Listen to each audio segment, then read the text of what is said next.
வணக்கம். தலைப்புச் செய்திகள். புதுச்சேரி மாநிலத்தில் மீன்பிடி தடைக்காலம் இன்று தொடங்கிய நிலையில் மீனவர்கள் யாரும் கடலுக்கு தடையை மீறி மீன்பிடிக்க செல்ல வேண்டாம் என மீன்வளத்துறை எச்சரிக்கை விடுத்துள்ளது.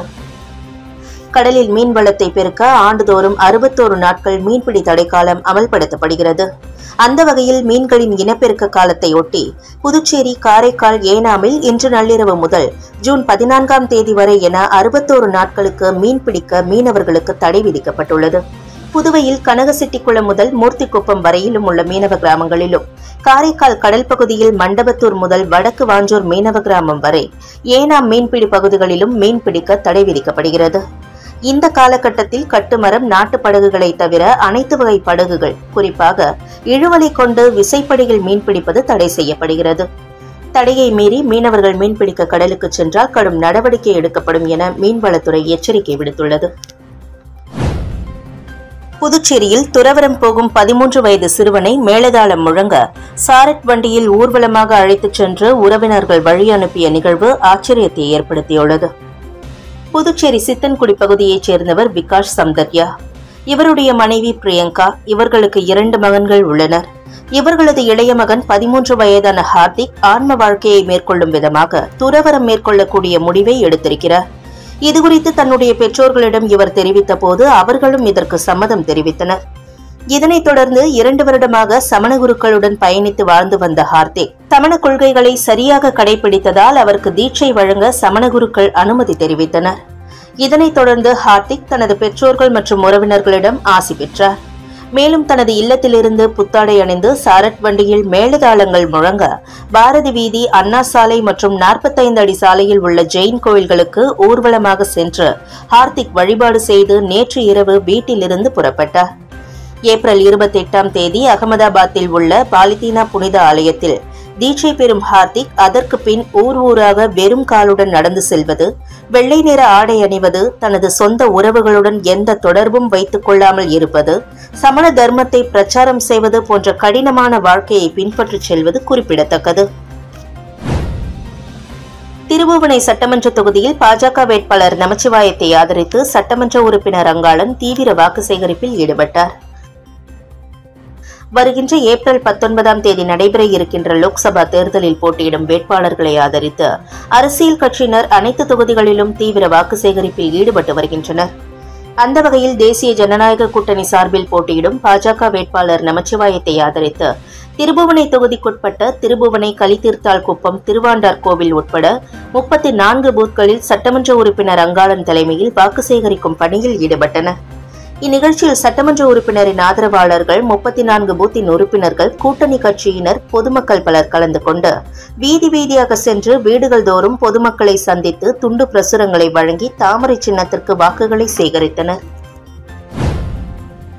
திருநள்ளாறில் அமைந்துள்ள உலக பிரசித்தி பெற்ற சனி பகவான் ஆலயத்தில் பிரம்மோற்சவ விழா பந்தக்கால் முகூர்த்தம் நிகழ்ச்சியில் ஏராளமான பக்தர்கள் கலந்து கொண்டு சுவாமி தரிசனம் செய்தனர்.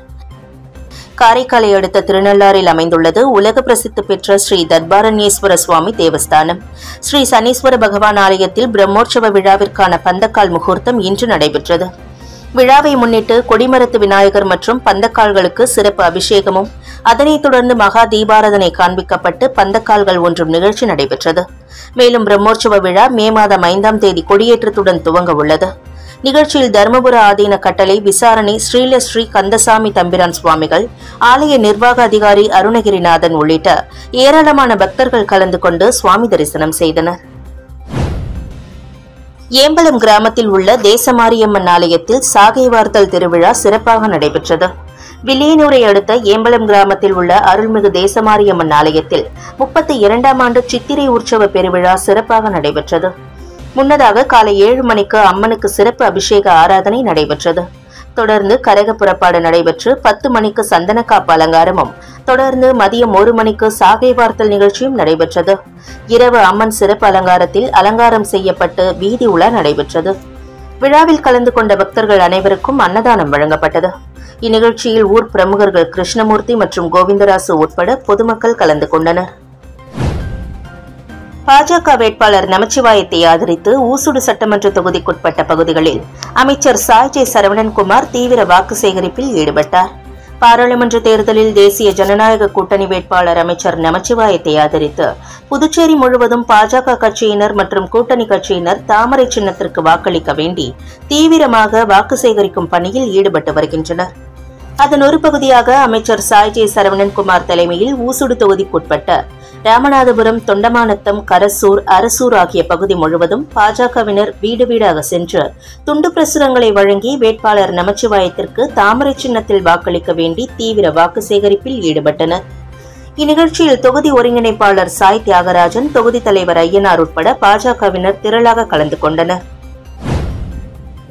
புதுச்சேரியில் மிகவும் பிரசித்தி பெற்ற வில்லியனூர் லூர்து மாதா தேவாலயத்தின் 147வது ஆண்டு பெருவிழாவையொட்டி நடைபெற்ற ஆடம்பர தேர்பவனியில் ஆயிரக்கணக்கான கிறித்தவர்கள் கலந்து கொண்டனர். புதுச்சேரி வில்லியனூரில் பிரசித்தி பெற்ற தூய லூர்து மாதா ஆலயம் உள்ளது.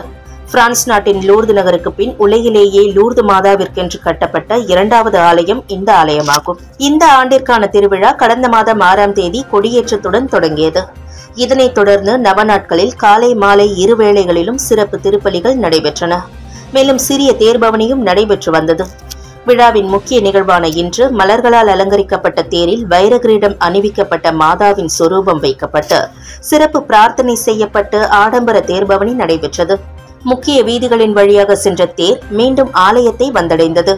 தேர்பவனியில் புதுச்சேரி, விழுப்புரம், கடலூர் மாவட்டங்களிலிருந்து ஆயிரக்கணக்கான கிறித்தவர்கள் கலந்து கொண்டனர். நூற்றுக்கணக்கான போலீசார் பக்தர்களுக்கான பாதுகாப்பு பணியில் ஈடுபட்டிருந்தனர்.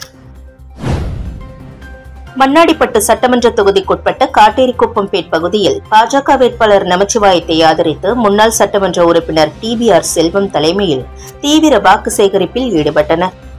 லோக்சபா தேர்தலில் போட்டியிடும் வேட்பாளர்களை ஆதரித்து அரசியல் கட்சியினர் அனைத்து தொகுதிகளிலும் தீவிர வாக்கு சேகரிப்பில் ஈடுபட்டு வருகின்றனர். அந்த வகையில் தேசிய ஜனநாயக கூட்டணியில் பாஜக சார்பில் போட்டியிடும் வேட்பாளர் நமச்சிவாயத்தை ஆதரித்து முன்னாள் சட்டமன்ற உறுப்பினர் TBR செல்வம் தலைமையில் வாக்கு சேகரிக்கும் பணியில் ஈடுபட்டனர். இந்நிகழ்ச்சியில் முன்னாள் சட்டமன்ற உறுப்பினர் அருள்முருகன் உட்பட NR காங்கிரஸ் கட்சியினர், பாஜக மற்றும் கூட்டணி கட்சியினர், NR காங்கிரஸ் மாநில, மாவட்ட தொகுதி நிர்வாகிகள், பாமக தொகுதி நிர்வாகிகள் உட்பட கூட்டணி கட்சியினர் பலர் கலந்து கொண்டு வீடு வீடாக சென்று துண்டு பிரசுரங்களை வழங்கி தாமரை சின்னத்திற்கு வாக்குகளை சேகரித்தனர். புதுச்சேரியில் பங்குச் சந்தையில் முதலீடு செய்து லாபம் சம்பாதிக்கலாம் என கூறி தொழிலதிபரிடம் ரூபாய் 1,53,00,000 மோசடியில் ஈடுபட்ட மர்ம நபர்கள் குறித்து போலீசார் விசாரணை மேற்கொண்டு வருகின்றனர். புதுச்சேரியைச் சேர்ந்தவர் ராமமூர்த்தி. இவர் ஒரு தொழிலதிபர். இவரது கைபேசிக்கு கடந்த சில வாரங்களுக்கு முன்பு மர்ம நபரிடமிருந்து குறுந்தகவல் வந்தது. அதில் இணைய வழியில் பங்குச்சந்தையில் முதலீடு செய்தால் அதிக லாபம் சம்பாதிக்கலாம் என குறிப்பிடப்பட்டிருந்தது. அதை நம்பிய ராமமூர்த்தி மர்ம நபரை தொடர்பு கொண்டு அவர் கூறியபடி பல தவணைகளில் பணத்தை முதலீடு செய்தாராம். முதலீடு செய்தபோது அவருக்கு லாபம் கிடைத்து அவரது வங்கிக் கணக்கில் பணம் சேருவது போல இணையதளத்தில் காட்டப்பட்டதாம். அந்த பணத்தை அவர் எடுக்க முயன்ற போது மேலும் பணம் செலுத்த வேண்டும் என கூறப்பட்டுள்ளது. ஆனால் பணம் செலுத்தியும் அசலுடன் லாபத்தையும் அவரால் பெற முடியவில்லை. இதனால் தான் ஏமாற்றப்பட்டதை உணர்ந்த ராமமூர்த்தி புதுச்சேரி இணையவழி குற்றத்தடுப்பு பிரிவு போலீசாரிடம் புகார் அளித்தார். இதுகுறித்து சைபர் கிரைம் SP பாஸ்கர் உத்தரவின் பேரில் ஆய்வாளர்கள் தியாகராஜன், கீர்த்தி தலைமையிலான போலீசார் வழக்கு பதிவு செய்து விசாரணை மேற்கொண்டு வருகின்றனர். மக்களவைத் தேர்தலை முன்னிட்டு புதுச்சேரியில் அனுமதி பெற்றிருந்தாலும் வெடிபொருட்களை விற்பனை செய்ய தடை விதிக்கப்பட்டுள்ளது. புதுச்சேரி மாவட்ட ஆட்சியரும் தேர்தல் நடத்தும் அதிகாரியுமான குலோத்துங்கன் வெளியிட்டுள்ள செய்திக்குறிப்பில், புதுச்சேரி மக்களவைத் தேர்தல் வாக்குப்பதிவு வருகிற 19ஆம் தேதியும் வாக்கு எண்ணிக்கை வருகின்ற ஜூன் 4ஆம் தேதியும் நடைபெற உள்ளது. சுதந்திரமான, வெளிப்படையான தேர்தல் நடத்த மாவட்ட நிர்வாகம் பல்வேறு முன்னெச்சரிக்கை நடவடிக்கைகளை மேற்கொண்டு வருகிறது. தேர்தலின் போது வெடிபொருட்கள், வெடி மருந்துகளை தவறாக பயன்படுத்துவதை தடுப்பதற்காகவும் பொது அமைதி மற்றும் பொதுமக்களின் பாதுகாப்பை உறுதிப்படுத்துவதற்காகவும் மாவட்டத்தில் பட்டாசு தயாரிக்கவும் விற்பதற்கும் வழங்கப்பட்ட உரிமங்கள் வரும் 17ஆம் தேதி முதல் 20ஆம் தேதி வரையிலும், ஜூன் 2ஆம் தேதி முதல் 5ஆம் தேதி வரையிலும் தற்காலிகமாக தடை செய்யப்படுகிறது. மாவட்ட ஆட்சியரின் உத்தரவை மீறி செயல்படுவோரின் உரிமங்கள் ரத்து செய்யப்படுவதுடன் உரிய விதிமுறைப்படி சம்பந்தப்பட்டோர் மீது நடவடிக்கை எடுக்கப்படும் எனவும் குறிப்பிடப்பட்டுள்ளது. இத்துடன் செய்திகள் நிறைவடைந்தன. வணக்கம்.